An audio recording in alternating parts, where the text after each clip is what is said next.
So it's week 2 on the Nahanni, and a couple of days ago, deep in the second canyon, we had an interesting time because the winds came up and took this canoe and blew it end over end down the canyon. We didn't lose the boat because it was tied up.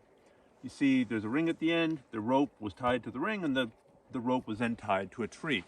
We didn't lose the boat. This is good.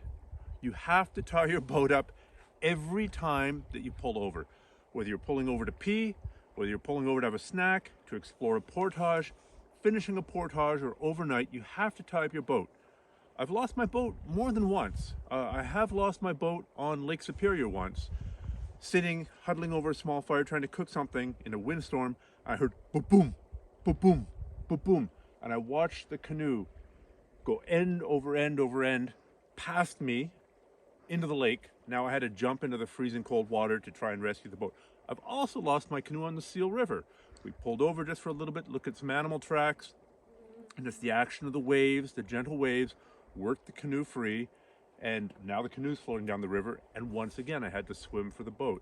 I've also lost, not canoes, but Zodiac boats on the Anderson River, which is in the Northwest Territories, when the level of the water came up 3 feet overnight easily.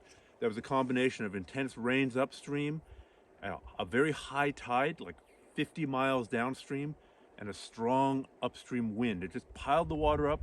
Woke up in the tent actually, like, oh, it feels like I'm floating. Yes, we were floating in the tent. The thermarests were floating on the water which is going underneath the tent. We went outside and the boats were gone and had to swim across the river to find the boat. So always tie up your boat. In this case, I've tied the front to a big tree, ran the rope, tied the back to a big tree because yesterday was very windy where it would be going. You can also just tie one end to a tree. If you don't have that, you can build using a log and large rocks, an attachment point for your boat.